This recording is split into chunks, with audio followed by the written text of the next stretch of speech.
nyo naman, nagwa-water-water yung lato-lato ko.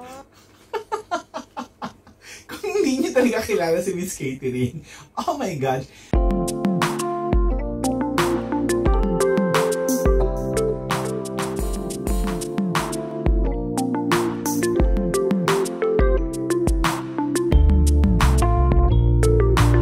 Hello peeps and hello everyone! Welcome back to my channel and welcome back to Diary Saturday Reaction Video. Eto, first time natin gagawa ng reaction video si Miss Catering, and this is circulating all over social media, especially on TikTok. So naging guest si Miss Catering sa ASAP natin to. So bago natin i-continue itong reaction video na to, if you're new my channel, please subscribe and hit the notification bell and comment down there. So eto, first of all, alam naman natin kung gaano ka-loud, or alam naman natin kung gaano ka-unscripted si Miss Catering. So syempre may mga incident na hindi naman yung intensyon na makasakit or makapagsalita ng for us na hindi tama. Sa kanya, wala lang yon, out of nowhere lang yon, out of thought lang yon. So, naging guest si Miss Catering sa ASAP, pinagagawa na ng chika. So, ito yung nangyari. So, yung nabibigyan natin ng chika. So, let's go.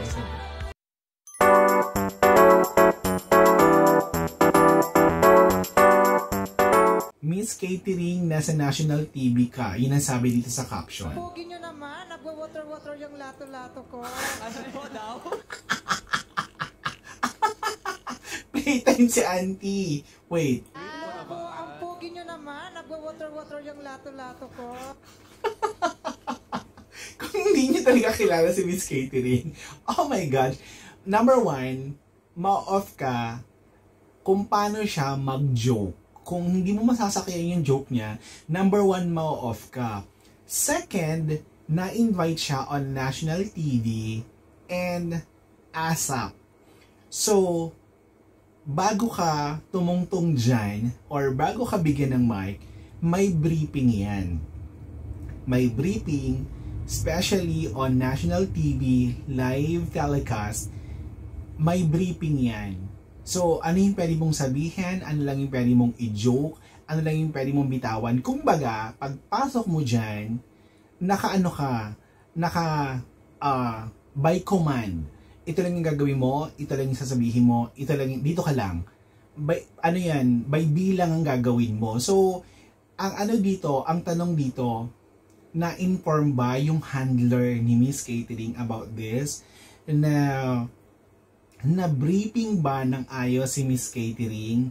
Third, pwede ba siyang mag-joke nung mga joke niya, o kung paano siya mag-joke on YouTube, guesting, TikTok, pwede niya bang sabihin yun? So, yun ang doon, yun ang question doon. Playtime si auntie! Wait. Ang pogi nyo naman, nagwa-water-water yung lato-lato ko. Okay, kung hindi naman natin bibigyan ng malisyosong thought, wala namang for me lang ha, wala namang bad ang tawag dito, bad na word na ginamit.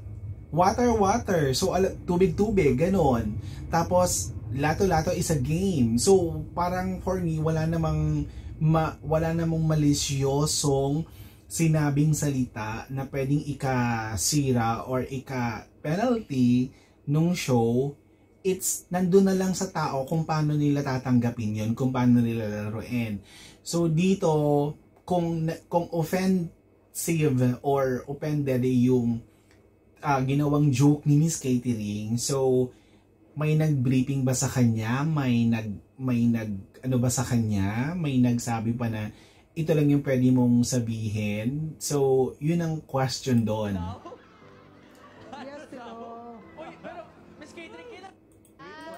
Okay, tapos, after neto, na incident na to, immediately, Sa nasabi ko.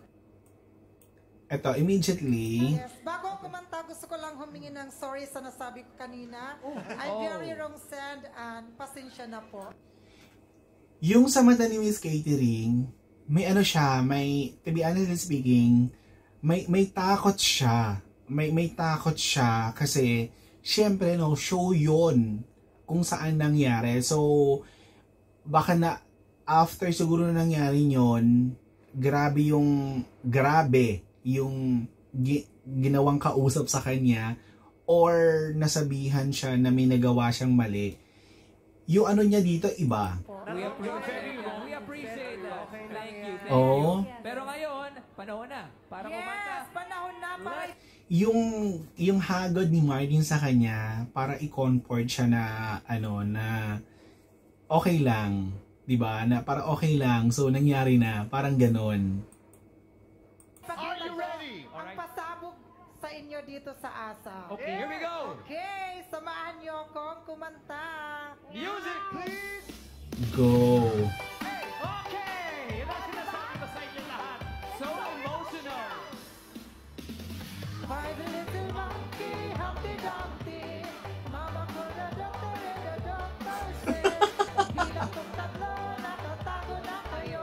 Kayo po na nakaupo, subukan niyo tumayo. I wanna be a tuto, be a twinkle star.